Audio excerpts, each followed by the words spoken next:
Bom dia, pessoal, um prazer novamente estar com vocês, hoje finalizando a semana. Parabéns pela participação na aula do Zoom, né, na quarta-feira, também para aqueles que entregaram, foi um número bem expressivo essa semana. Então vamos lá, vamos continuar hoje com um assunto novo aí, recursos minerais, tá bom? Vamos falar um pouquinho sobre os recursos minerais e também vamos ter as correções. Vamos lá para gente adiantar aqui, para gente ganhar tempo. Vamos no livro didático, página 47, né? Essa atividade, por sinal, nós fizemos ela no livro, no Zoom, pelo Zoom, né? Quem não pôde acompanhar, vai acompanhar a correção agora. Quais são os perigos relacionados aos deslizamentos de terra em áreas vulneráveis, né? Os perigos são muitos perigos. Deslizamentos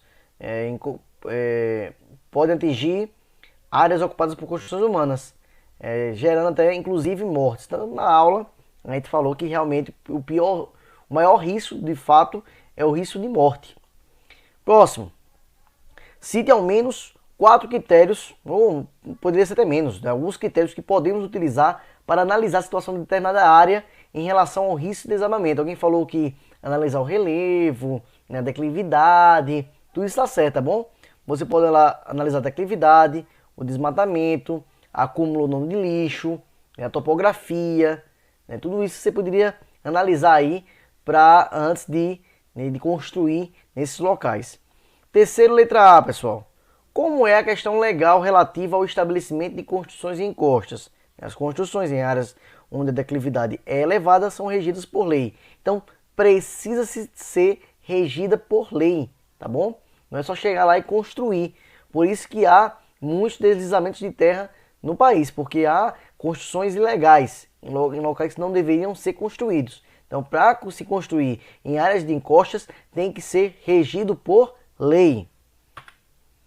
No município onde você mora, a ocorrência de ocupações irregulares em encostas é pessoal, né? Então, cada um vai falar aí se há ou não, se conhece ou não ocupações irregulares. Eu creio, né, que todas as cidades tenham esse tipo de ocupação irregular. 4. O que são áreas de karst? Então, são áreas que predominam rochas solúveis, né? Aqui, olha, tá aqui a primeira parte da resposta, tá bom? Que são causadas pela ação da água. Essa soluvidade ocorre aí pela ação da água. Porque elas merecem atenção por parte dos planejadores de políticas públicas, né? Porque pode haver o que? Desabamento, prejudicando habitantes.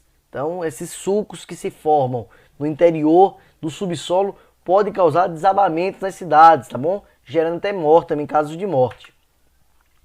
Finalizamos o livro didático, vamos para a correção no livro de atividades. Abram aí, tenham em mãos, página 22 e 23. Né? Se alguém estiver achando um pouco rápido e tal, vai dando pausa no vídeo, vai corrigindo com calma. É bom por aqui que você tem todo o tempo do mundo para ir corrigindo.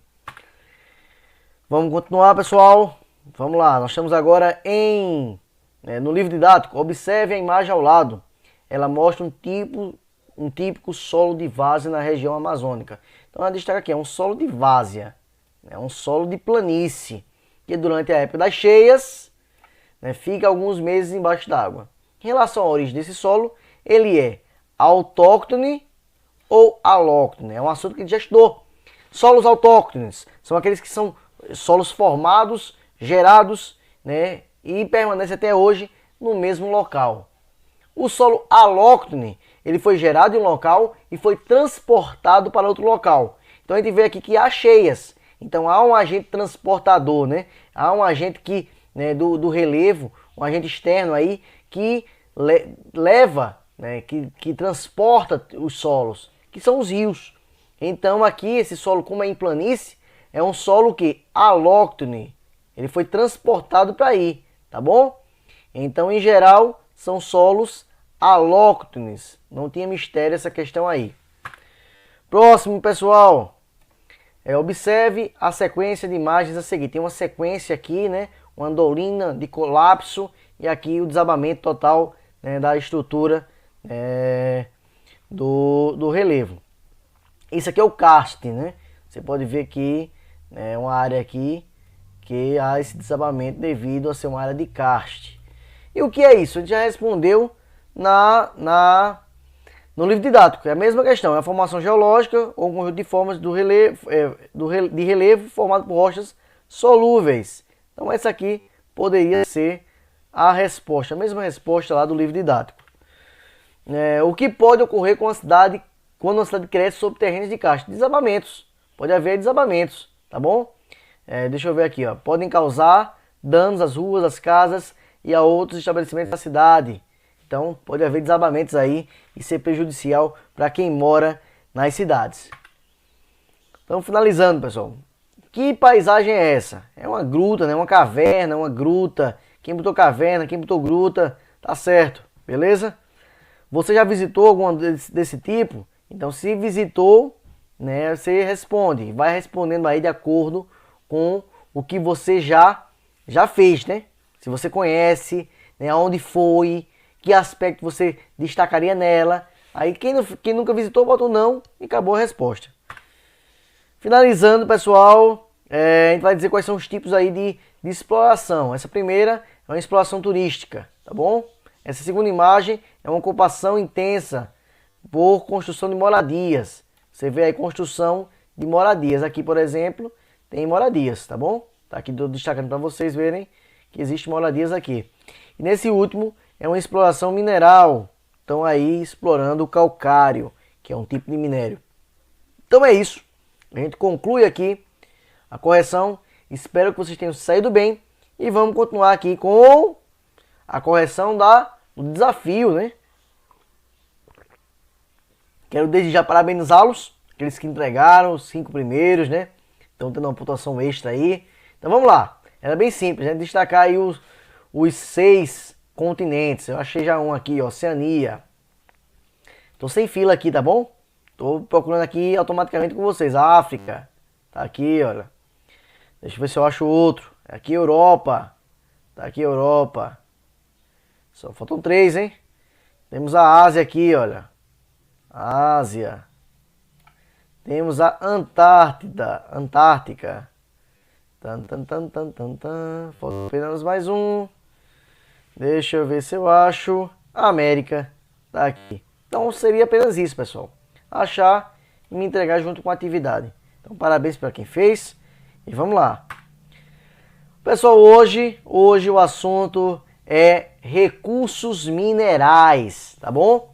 O que é um recurso mineral, pessoal? É aquele destinado de matéria-prima cuja sua extração ela é viável, economicamente falando, né? Então são recursos que são extraídos da natureza e que são viáveis, servem como matéria-prima e traz um lucrozinho aí para quem explora esse tipo de minérios, tá bom? Então recurso mineral é isso, tá aqui destacado justamente o que é. Gera o quê? Gera, vou destacar para vocês aqui, lucros. Pessoal, curiosidade, muito importante. Você sabia que o mercúrio, que é um tipo de mineral, é o único mineral metálico encontrado na natureza em forma líquida. Então todos os demais são encontrados em forma sólida, tá bom? Mas o mercúrio é o único mineral metálico encontrado em forma líquida. Muito utilizado para aqui, ó, pilhas, baterias. Quem já viu uma pilha estourando, por exemplo, aquele líquidozinho lá que sai dela, é o mercúrio, muito perigoso. Muito perigoso mesmo. Por isso que não é aconselhável jogarmos, né? Nós estamos falando agora de aula de meio ambiente, né? Jogarmos as pilhas junto com outros tipos de lixo. É um lixo que deve ser separado, né? E enviado aí para onde você comprou, para que eles possam fazer o destino adequado desse tipo de lixo, tá bom? Eles também são utilizados de forma ilegal para separar o ouro de impurezas. Por que ilegal? Porque acaba contaminando os rios. Então não é bom que se utilize o mercúrio, né, de forma ilegal na separação do ouro das suas impurezas. Aí causa problemas ambientais e também a saúde daquelas pessoas que estão ali em contato direto com esse tipo de mineral, ou minério. Continuando, pessoal, deixa eu tirar minha imagem bonita daqui, vamos lá. A mineração, ela ocorre em jazidas. Pessoal, professor, que palavra é essa? O que é jazida? Pessoal, para quem não sabe, jazida é a área, né, que contém grandes quantidades de minérios. Então é uma jazida mineral. É uma área que tem muitos minérios, tá bom? E essa atividade humana da mineração, elas causam muitos impactos ambientais, mas muitos impactos mesmos. Por quê? Porque cavam grandes escavações, né, e aí retiram a cobertura vegetal, tá? E aí também utilizam o quê? Produtos químicos, que acabam afetando aí também o solo. Então é muito prejudicial, porque modificam o relevo, causando grandes escavações, retiram a cobertura vegetal e produzem aí, utilizam produtos químicos. Apesar do grande impacto, ela é fundamental. Então, o professor está se contradizendo, não? Estou. É a realidade. A mineração, ela é um agente aí que causa muitos impactos ambientais, muitos mesmo, mas ela também é extremamente fundamental. Tem que acontecer de fato para que a gente possa viver em sociedade, para o desenvolvimento social. A gente precisa desses minérios que estão aí para que a gente possa realmente, a sociedade realmente se desenvolver, economicamente falando. Então no Brasil, por exemplo, ela ocorre desde o período colonial, tá certo? E sendo motivo de vários surgimentos de cidades e vilas, justamente onde encontravam-se esses minérios, surgiam as primeiras cidades, primeiras vilas. Por isso que Minas Gerais, né, justamente esse nome Minas Gerais provém, né, das grande quantidade de recursos minerais, por isso Minas, né? E aí, também nesse local, Minas Gerais, ocorreu a maior tragédia socioambiental do país. Eu não sei se ela é maior ainda, porque tivemos recente Brumadinho, né? Acho que foi ano passado, Brumadinho. Também em Minas Gerais, também. Mas Mariana, que a gente vai ver agora, foi um desastre também gigantesco, gigantesco. A gente vai ler um pouquinho, é de interesse da gente, a gente entender um pouquinho como é que ocorreu esse desastre. Pessoal, com 317 anos, o distrito de Bento Rodrigues, na cidade mineira de Mariana, tinha história. O vilarejo de 600 habitantes fez parte da rota da Estrada Real no século 17 e abrigava igrejas e monumentos de relevância cultural. Em 5 de novembro, em apenas 11 minutos, um tsunami de fato de 62 milhões de metros cúbicos de lama aniquilou Bento Rodrigues. Vamos lembrar, Bento Rodrigues não é uma cidade, é um povoado, um distrito da cidade de Mariana. Foi totalmente aniquilado, né, destruído por essa onda aí de lama. Desceu os rios abaixo e etc. O que causou a tragédia foi um rompimento, tá aqui, olha. Foi o rompimento de duas barragens num complexo de Alegria. As barragens se romperam.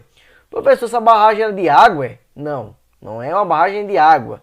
São barragens, vou destacar aqui para vocês, que continham rejeito, o resíduo não tóxico resultante da mineração de ferro. São os resíduos que sobram ali da utilização da mineração. Então, esses resíduos são depositados nessas barragens. Eles criam essas barragens para depositar esses rejeitos. E aí ela se rompeu e foi um desastre sem dimensão, muito grande.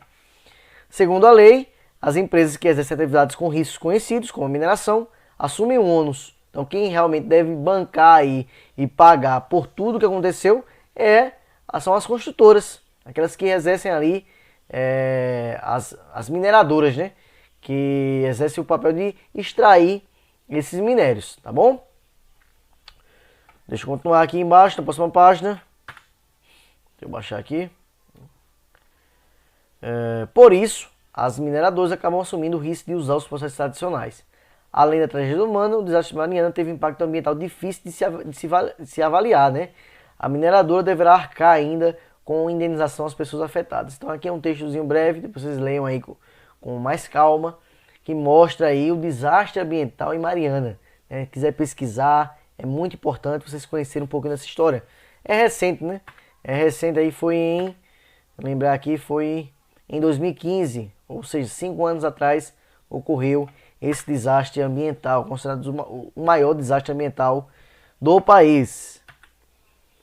A tragédia espalhou-se por todo o percurso do Rio Doce. Então o rio ali que passava por lá é o Rio Doce. Chegando até o oceano, para você ter uma ideia, né? Atravessou o Espírito Santo e desagou né, no Oceano Atlântico. Então foi muito rejeito que foi despejado e afetou diretamente as pessoas que precisam daquele rio, né, os pescadores, pessoas que precisam daquela água. Então foi um prejuízo muito, mas muito grande. Além do prejuízo material que as pessoas perderam ali suas casas e até a sua vida, né? Até a sua vida também. Olha aí o resultado, uma imagem aí, né, dos rejeitos no Rio Doce. Aqui tem outra imagem, né, mostrando o antes daí do povoado de Bento Rodrigues, na cidade de Mariana, e o depois, né, todo totalmente coberto por lama. Foi realmente um desastre muito pesado. A mineração, pessoal, é uma atividade muito importante, mas muito importante por quê? Pois é responsável pela geração mais ou menos aí 200 mil empregos, tá aqui, ó, 200 mil empregos, é muita coisa, né? Também é importante o produto comercial tendo atingido no primeiro semestre de 2014 uma proporção superior a 15%. Aqui tem um gráfico, a gente vai analisar um pouquinho aqui, vamos lá. Quais são os produtos que o Brasil mais exporta? Tá nesse gráfico do seu lado esquerdo, você olhando para a sua telinha aí do seu lado esquerdo, tá bom? O produto que o Brasil mais exporta, que mais vende, exportar é vender, tá bom? O Brasil mais vende é o ferro. A gente tem muita quantidade de ferro, esse é o produto que o Brasil mais vende, dos minerais. Então 77% dos minerais, né, é ferro, do produto que o Brasil vende. Aí vem nióbio, vem cobre, vem ouro, alumínio, entre outros. Mas o mais importante aí para nossa mineração de exportação, que o Brasil tem grandes ganhos, é o ferro. Já o produto que o Brasil mais importa, mais compra, porque precisa desse tipo de minério, é o carvão mineral, tá bom? O Brasil compra bastante. Não é aquele carvão que a gente utiliza para fazer nosso churrasco, não. Aquele é o carvão vegetal. Esse é o carvão mineral, um produto que vem lá, né, dos combustíveis fósseis. Aí depois vem o potássio, vem o cobre e outros minérios também muito importantes. Então esses são os dois destaques. O Brasil mais exporta petróleo, mais vende, e mais compra, mais importa carvão. Pessoal, estamos quase finalizando. Isso aqui é muito importante, né? Isso aqui ocorreu aqui a Serra Pelada. Era uma região, né, que tinha bastante ouro, né, e atraiu os olhos de muita gente na década de 80, né? Isso aqui ocorreu em Curionópolis, é a cidadezinha, tá certo? Deixa eu achar aqui onde está o mouse. Curionópolis aqui, ó, destacando, beleza? Foi a maior mineração de ouro a céu aberto no mundo. Então, do mundo, foi a maior mineração a céu aberto do mundo, chamada de Serra Pelada. Teve até, eu acho que uma série, ou foi um filme baseado aí, justamente em Serra Pelada. No ano da inauguração da mina foram extraídas e comercializadas 10 toneladas de ouro. Então, apenas no primeiro ano, mais de 10 toneladas de ouro, né, e quase 30 mil garimpeiros chegaram nesse local. Todo mundo realmente buscando achar o ouro aí e ficar rico, né? Quando o garimpo na região foi interrompido, em 92, né, 12 anos após, por ordem governamental, a Serra Pelada já não existia mais. Não existia mais serra. Por quê? Porque com as escavações, a serra deixou de existir. Escavaram tanto, o impacto ambiental foi tão grande que a serra praticamente não existia mais. Em seu lugar, havia o quê? Uma cratera de 200 metros de profundidade. Olha que coisa. Existia uma serra e hoje não existe mais. Formou-se uma cratera com 200 metros de profundidade.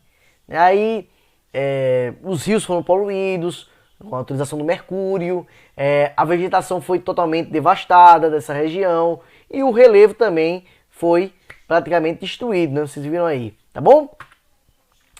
Epa, chegou a hora importante, a hora do desafio. E hoje o desafio foi um pouco diferente, com duas questões. Pessoal, primeira questão: qual o único minério metálico encontrado na natureza em forma líquida? Acabamos de ver na aula. Então é sobre a aula hoje.